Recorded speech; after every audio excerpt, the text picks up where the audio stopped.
Hi friends, ಎಲ್ರಿಗೂ ನಮಸ್ಕಾರ. ನಾನು ನಿಮ್ಮ ಅಶ್ವಿನಿ. ನಾನು ಮಾತಾಡ್ತಾ ಇರೋದು. ನಾನಿವತ್ತು ಹಸಿ ತೆಂಗಿನಕಾಯಿ ತುರಿಯಿಂದ ಹಾಲನ್ನ ತಯಾರು ಮಾಡಿದ್ದೀನಿ. ಈ ಹಾಲನ್ನ ಹೇಗೆ ತಯಾರು ಮಾಡಿದ್ದೀನಿ, ಇದಕ್ಕೆ ಏನೇನೆಲ್ಲ ಯೂಸ್ ಮಾಡಿದ್ದೀನಿ ಅಂತ ತೋರಿಸ್ತಾ ಇದ್ದೀನಿ. ಹಾಗೆಯೇ ಈ ಹಾಲಿಂದ ನಮಗೆ ಏನೇನೆಲ್ಲ ಹೆಲ್ತ್ ಬೆನಿಫಿಟ್ಸ್ ಇದೆ ಅಂತ ತಿಳ್ಕೊಳ್ಳೋಣ. ಆರೋಗ್ಯಕರವಾಗಿರ್ತಕ್ಕಂಥ ಹಾಲನ್ನ ಮಾಡೋದಕ್ಕೆ ನಾನು ಏನೇನೆಲ್ಲ ಇಂಗ್ರೀಡಿಯೆಂಟ್ಸ್ ಯೂಸ್ ಮಾಡಿದ್ದೀನಿ ಅಂತ ಈ ವಿಡಿಯೋದಲ್ಲಿ ನಿಮಗೆ ತೋರಿಸ್ತಾ ಇದ್ದೀನಿ. ಮೊದಲನೇದಾಗಿ ಒಂದು ಬೌಲ್ನಷ್ಟು ತೆಂಗಿನಕಾಯಿ ತುರಿ, ಹಸಿ ತೆಂಗಿನಕಾಯಿ ತುರಿ ತೊಗೊಂಡಿದ್ದೀನಿ.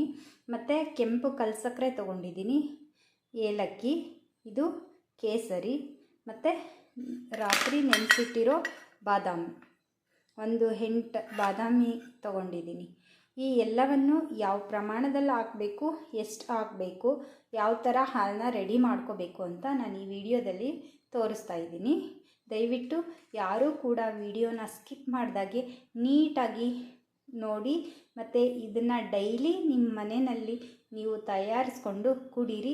ನಿಮ್ಮ ಆರೋಗ್ಯದಲ್ಲಿ ಆಗುವ ಬದಲಾವಣೆನ ನನಗೆ ಕಮೆಂಟ್ ಮಾಡಿ ಹೇಳಿ. ಒಂದು ಬೌಲ್ ಹಸಿ ಕಾಯಿ ತುರಿನ ಹಾಕ್ತಾಯಿದ್ದೀನಿ. ಒಂದು ಬೌಲ್ ಹಸಿ ಕಾಯಿ ತುರಿಗೆ ಇಷ್ಟು ಕೆಂಪು ಕಲ್ಸಕ್ಕರೆನ ಹಾಕ್ತಾಯಿದ್ದೀನಿ. ಮತ್ತು ಏಲಕ್ಕಿ, ಒಂದು ಏಲಕ್ಕಿನ ಹಾಕಿದರೆ ಸಾಕು. ಒಂದು ಏಲಕ್ಕಿನ ಸಿಪ್ಪೆ ತೆಗೆದುಬಿಟ್ಟು ಹಾಕ್ತಾಯಿದ್ದೀನಿ. ಮತ್ತು ಬಾದಾಮ್, ಈ ಬಾದಾಮ್ ನೆನೆಸಿಟ್ಟಿರೋ ಬಾದಾಮನ್ನ 4 ಯೂಸ್ ಮಾಡ್ತಾಯಿದ್ದೀನಿ.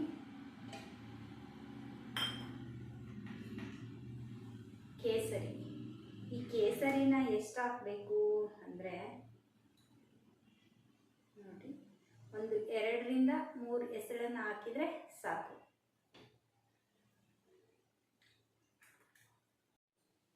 ಈ ಥರ ಎಲ್ಲನೂ ಜಾರಿಗೆ ಹಾಕ್ಕೊಂಡಿದ್ದೀನಿ.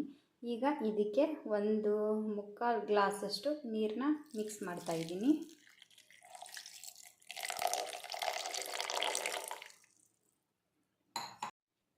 ಮತ್ತು ಕ್ಲೋಸ್ ಮಾಡಿಬಿಟ್ಟು ಇವಾಗ ರುಬ್ಕೋತಾ ಇದ್ದೀನಿ.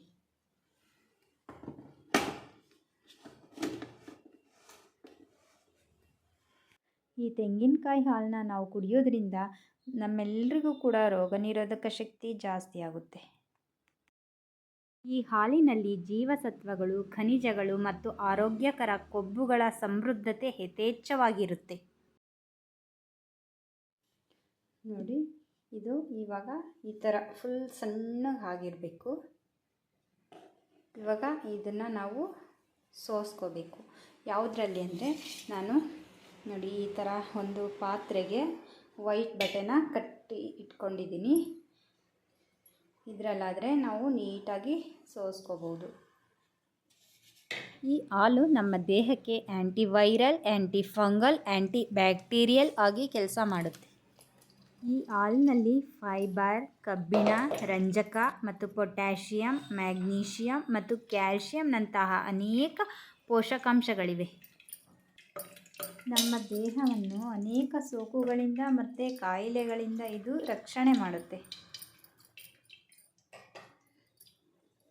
ಮತ್ತು ಇದನ್ನು ಈ ಥರ ನೀಟಾಗಿ ಕೈಯಲ್ಲಿ ಹಿಂಡಿಬಿಟ್ಟು ರಸನ ತೆಗಿಬೇಕು.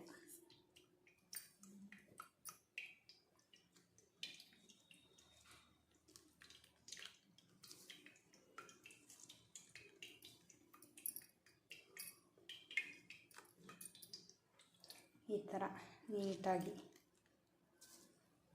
ನೋಡಿ, ಇದರಲ್ಲಿ ಏನೂ ಇರೋದಿಲ್ಲ. ಎಲ್ಲ ಸತ್ವ ಕೂಡ, ಪೋಷಕಾಂಶ ಕೂಡ ನಾವೀಗೇನು ರುಬ್ಬಿದ್ದೀವಲ್ಲ ರಸ, ಅದರಲ್ಲಿ ಇರುತ್ತೆ. ಅದಕ್ಕೋಸ್ಕರ ಇದನ್ನು ನೀಟಾಗಿ ರಸ ತೆಗೆದುಬಿಟ್ಟು ಈ ಥರ ಸೈಡಿಗೆ ಹಾಕ್ತಾಯಿದ್ದೀನಿ. ನೋಡೋಣ ಇವಾಗ ಇದು ಯಾವ ಥರ ಆಗಿದೆ ಅಂಥೇಳಿ. ನೋಡಿ, ಈ ಥರ ಆಗಿದೆ. ನೋಡೋದಕ್ಕೆ ಸೇಮ್ ಹಾಲನ್ನ ಬಿಟ್ಕೊಡೋದಿಲ್ಲ. ಇದು ತೆಂಗಿನಕಾಯಿ ಹಾಲು ಅಂತ ಯಾರಿಗೂ ಕೂಡ ಅನಿಸೋದಿಲ್ಲ. ಮತ್ತು ಈ ಸಮುದ್ರ ತೀರ ಮತ್ತು ಕರಾವಳಿ ತೀರದ ಜನರು ಯಥೇಚ್ಛವಾಗಿ ಈ ತೆಂಗಿನಕಾಯಿನ ಮತ್ತು ತೆಂಗಿನಕಾಯಿ ಆಯಿಲ್ನ ಯೂಸ್ ಮಾಡೋದ್ರಿಂದ ಅವರು ತುಂಬಾ ಶಾರ್ಪ್ ಇರ್ತಾರೆ. ನೋಡಿ, ಇದು ಸೇಮ್ ಟು ಸೇಮ್ ಹಾಲನ್ನ ಬಿಟ್ಕೊಡೋದಿಲ್ಲ. ಎಷ್ಟು ಚೆನ್ನಾಗಿ ಬಂದಿದೆ ನೋಡಿ, ಎಷ್ಟು ಗಟ್ಟಿ ಕೂಡ ಇದೆ ಈ ಹಾಲು. ವಾವ್!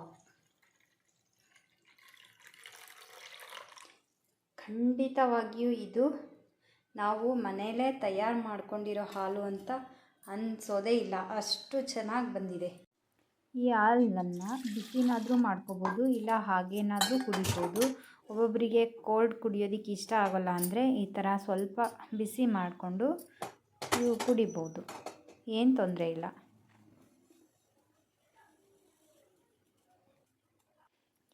ಇವಾಗ ಇದು ಬಿಸಿ ಆಗಿದೆ, ಇದನ್ನು ಲೋಟದಲ್ಲಿ ಹಾಕ್ತಾಯಿದ್ದೀನಿ. ನೋಡಿ, ಸ್ವಲ್ಪ ಮಟ್ಟಿಗೆ ಬಿಸಿ ಆಗಿದೆ, ಇದನ್ನು ಹಾಗೇನೂ ಕುಡಿಬೋದು.